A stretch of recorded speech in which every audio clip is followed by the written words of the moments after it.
இந்த ஹைவேஸில் ஒரு ஃப்ளைட்டை பார்க் பண்ணி வச்சுருக்காங்க. ஏர் இண்டியா ஏர்பஸ் 319 இது. எங்கே இருக்கோன்னா 99 காஃபி ஷாப் கிட்ட. ஸ்க்ராப்புன்னு நினைக்கிறேன்.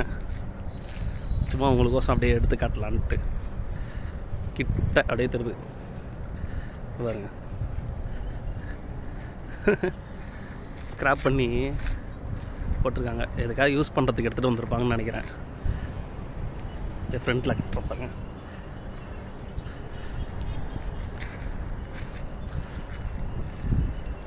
ஒரு ஃப்ளைட்டே தூக்கின்னு வந்து இங்கே வச்சுருக்காங்க. ஸோ அதுதான் காட்டலான்ட்டு உங்களுக்கு எடுத்தேன். தேங்க்யூ.